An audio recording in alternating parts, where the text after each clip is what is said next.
making headlines this hour. A newly developed building for the Maritime Rescue Coordination Center, operated by the Maldives National Defence Force, opens in Vilimale. President Dr. Mohammad Muiz declares cultivating virtuous habits within oneself to safeguard the nation's independence must become the resolute goal of every Maldivian citizen. Maldives marks its 61st Independence Day with official celebrations.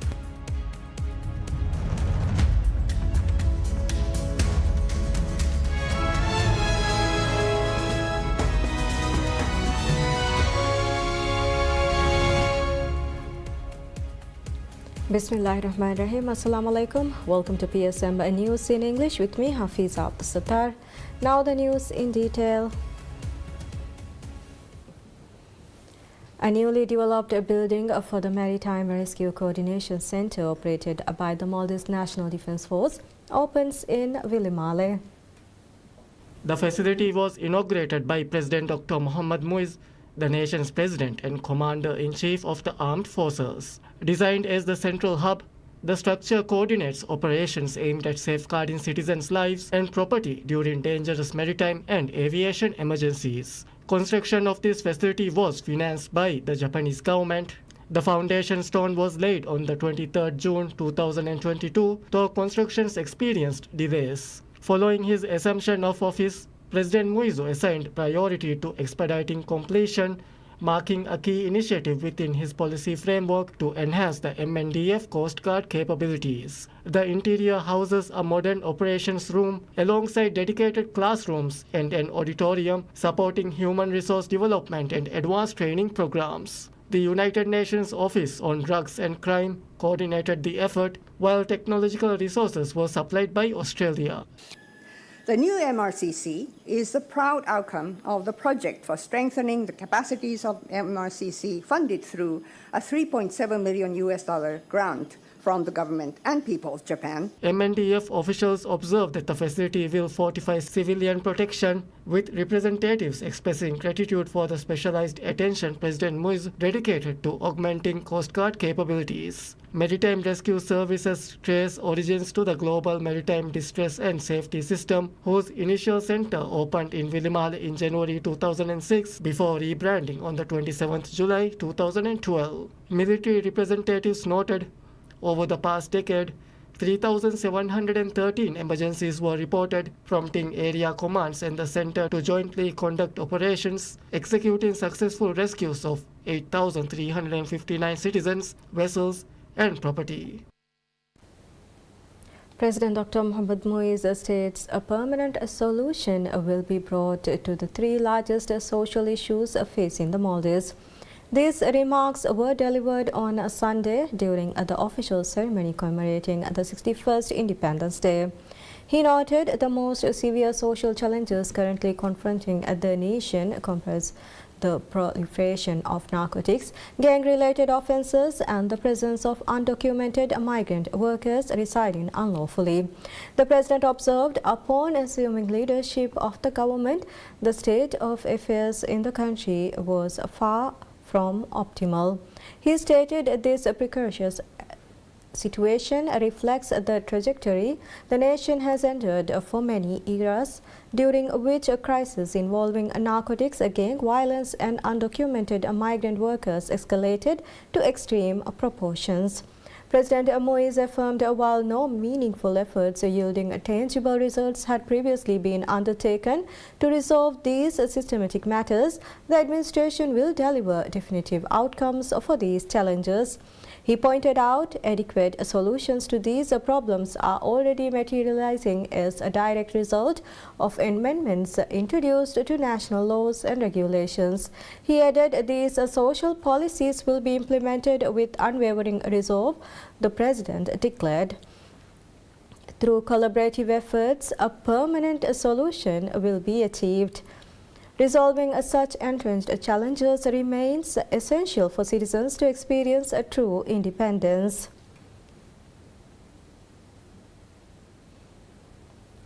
President Dr. Mohammad Muiz declares cultivating virtuous habits within oneself to safeguard the nation's independence must become the resolute goal of every Maldivian citizen.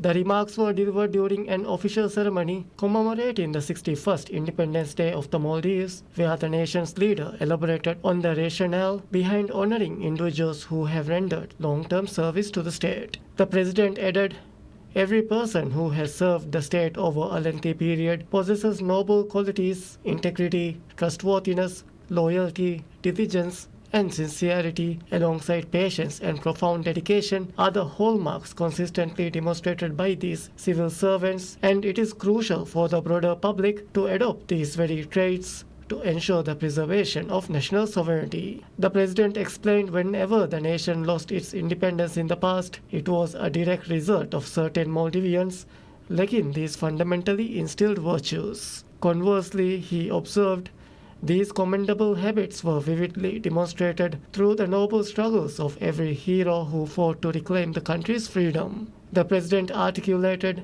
"True independence can only be genuinely experienced when a nation achieves autonomy across multiple dimensions." He maintained, "The preservation of national freedom is inextricably linked not only to political sovereignty but also to independence in foreign and domestic affairs, the degree of judicial autonomy, and the economic and social liberties secured by the state." Highlighting the strategic priorities of his administration, the importance of foreign policy in sustaining national independence was underscored during the address. President Muizzu affirmed, "The current administration will consistently prioritize the overriding interest of both the nation and the Maldivian people above all else." President Dr. Mohammad Muiz has said the government aims to complete a wide range of development projects across the country by Independence Day 2028, describing the year as a major milestone in the Maldives' journey towards becoming a developed nation by 2040.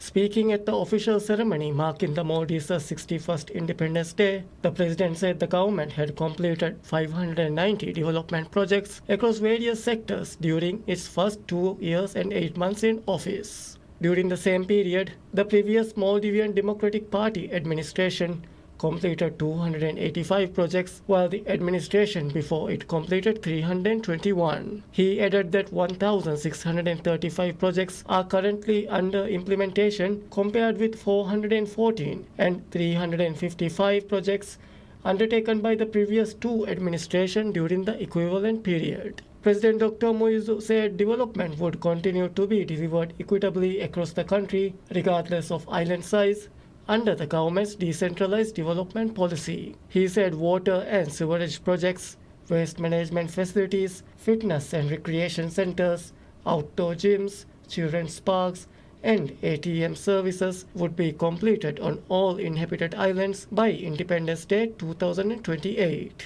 Healthcare services will also be strengthened through new police health centers, laboratories, CT scans, and dialysis services in every atoll, while school infrastructure will be upgraded to support inclusive education. The president said work on Kuruan centers, universities, futsal and football grounds would also be completed alongside electricity infrastructure projects. He added that fuel stations selling fuel at state trade organization rates would be established in every atoll, and airport access would be available within 30 minutes for communities across each atoll. Other planned projects include picnic islands, bank branches, sports complexes in every atoll, housing developments, Islamic centers, and the completion of council office buildings in at least 100 islands. President Dr. Muizzu also said significant progress would be made by 2028 on the government initiative to develop 10 resorts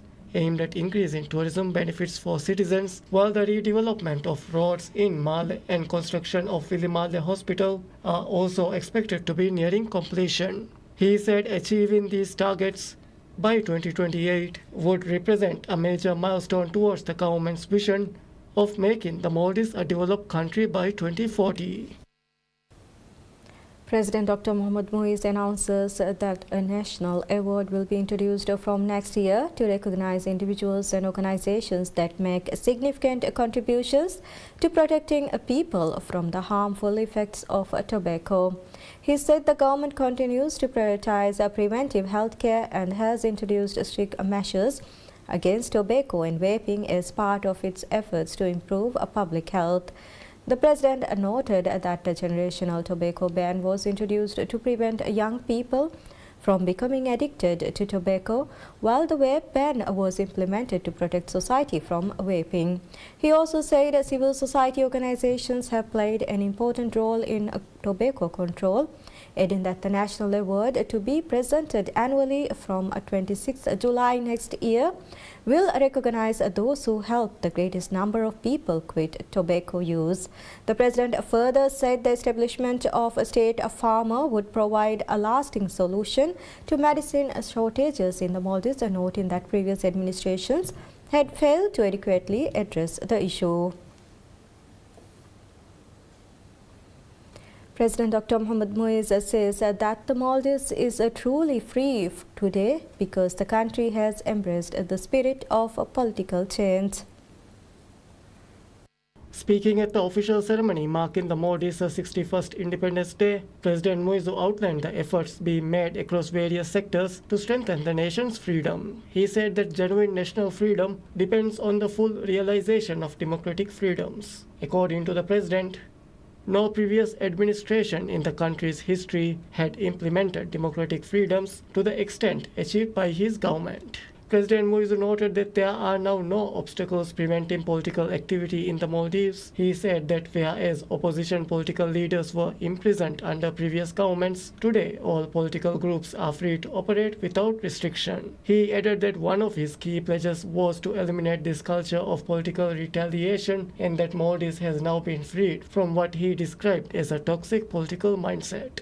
He also said that the long-standing culture of persecution had been brought to an end and that democracy was now being implemented in its fullest sense. The president further stated that his administration had ensured the broadest protection of democratic freedoms, including freedom of expression and press freedom. However, he stressed that these freedoms must be exercised within the limits set by the Constitution, the laws of the Maldives, and the principles of Islam.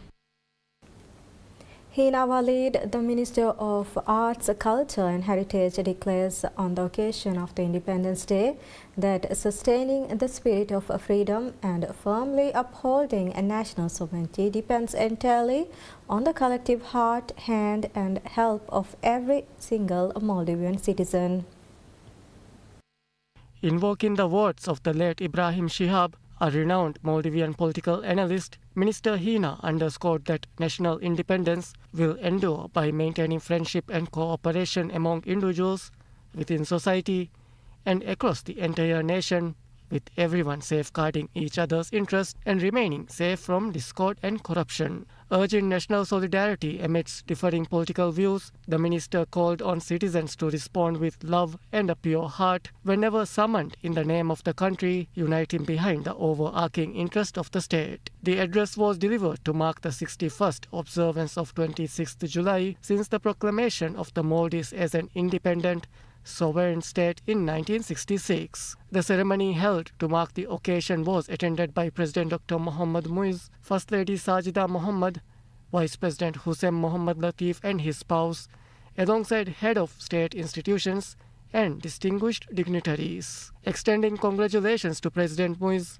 his spouse and the Maldivian people, Minister Hina lauded the head of state as a leader elected on an explicit pledge to protect independence and nurture and sustain nationalism. She noted that mandate ensures that the administration places its highest priority on preserving national sovereignty and expanding its horizons. Reframing sovereignty beyond legal agreements, Minister Hina asserted that independence is not merely a bilateral agreement, but the global acknowledgement of the distinct character of a people. As the Maldives celebrates its Independence Day on the 26th of July, Minister Hina observed that Maldivian independence possesses a history spanning thousands of years, sustained across centuries by the spirit of freedom, faithfully passed down from generation to generation. Preserving that heritage, she explained, requires transmitting both past bitter experiences and future risks to younger generations, ensuring fidelity to national character within an interconnected world.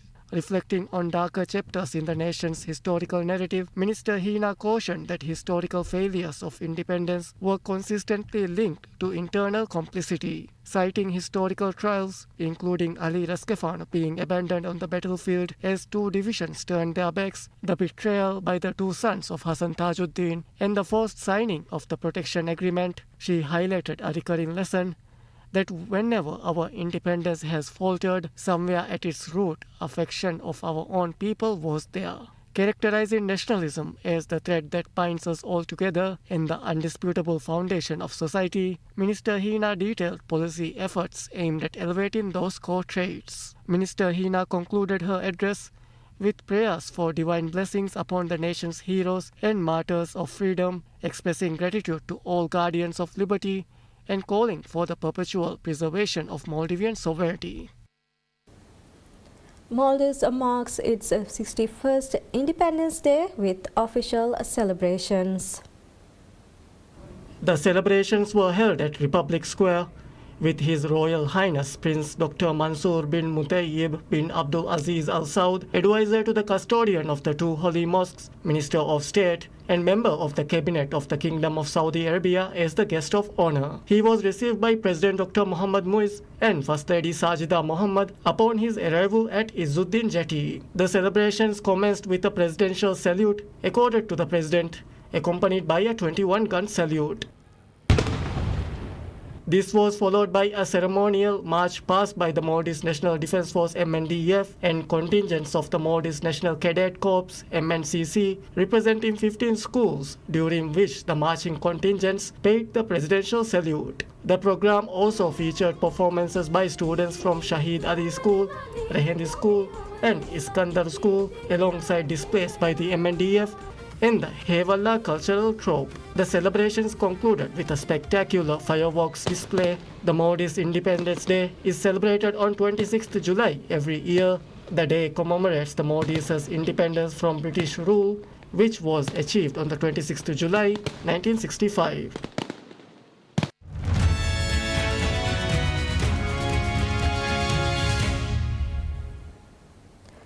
The New York Governor's Office says the first components of an ASML next generation chip making tool arrived at New York State's Albany Nanotech Complex. The Nanotech Complex will use the tool to conduct research and development on future forms of chip design and manufacturing. The Nanotech facility is the only one of its kind in North America, according to NY Create's Chief Executive Dave Anderson, and is similar in scope and focus to Europe's IMEC, which operates in Belgium. Today we're receiving the main module of the first high-NA EUV system available in an accessible setting. It's a remarkable piece of equipment that does everything we need for next generations of technology well into the future. So it's a really exciting time here at Creates.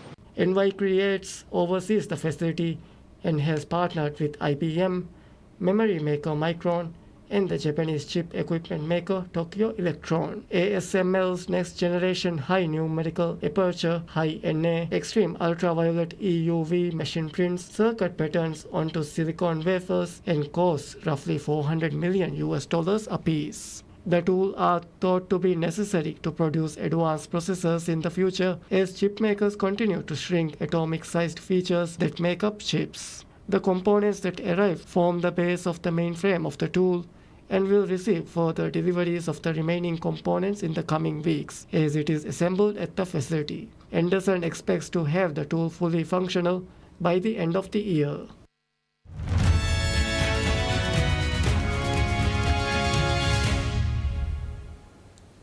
UN Secretary General Antonio Guterres pledges help for Syrian reconstruction during the first visit to Damascus by a serving United Nations chief since 2009, before the start of a civil war that killed hundreds of thousands and displaced millions. State news agency of Syria, SANA, said Syrian President Ahmad al-Shara received Guterres at the presidential palace in Damascus without providing further detail. Syria's foreign minister Shaibani reiterated that the nation's request for more support from the international community, especially the European Union. He said Guterres' talks with Shara, which Shaibani himself also attended, had focused on increasing UN support for reconstruction and the government plan to close displacement camps. Shara, the former head of Al-Qaeda's affiliate in Syria, was until November 2025 under terrorism-related sanctions imposed by the UN Security Council.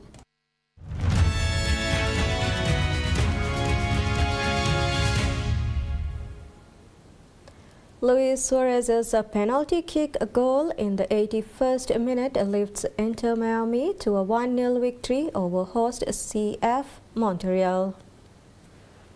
With the win, Miami has won 6 straight matches, including the last 2 without Lionel Messi, as he recovers from Argentina's run to the World Cup final. The loss extends Montreal's winless skid to 6 matches. Montreal has not recorded a victory in the league since a 2-0 decision over Orlando City on May 9th. In the 70th minute, the ball was crossed into the box and Miami forward German Berterame went up for a header and collided with Montreal defender Efrain Morales. Berterame remained down for several minutes and medical personnel were rushed onto the pitch to attend to the forward, who was taken off the field in an ambulance. On the ensuing penalty kick 11 minutes later, Suarez chipped or shot over keeper Sebastian Breza for his 9th goal of the season. Miami dominated first half possession, but it was Montreal with a lone shot on target in the opening 45 minutes. In the 13th minute, Sinchuk had a glorious opportunity, but Miami keeper Rocco Rios Novo got his right hand on the strike to make the save. Saturday was the first of 2 meetings between the clubs this season. They will meet again in Florida on 29th of August.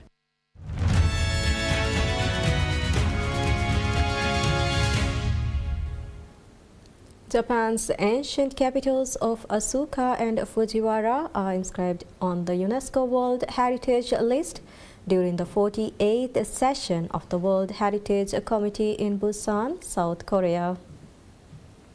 The committee, UNESCO's decision-making body on World Heritage inscriptions, has been meeting in South Korea's second-largest city since July 19 to evaluate new nominations and review the conservation status of existing World Heritage properties. According to UNESCO, the property comprises 19 archaeological sites documenting the emergence of Japan's early centralized state and the adoption of governance, urban planning, and cultural exchanges with continental East Asia. The inscription brings Japan's total to 27 World Heritage properties. And that's all we have for this hour. Thank you for watching. Wish you all a very pleasant day ahead.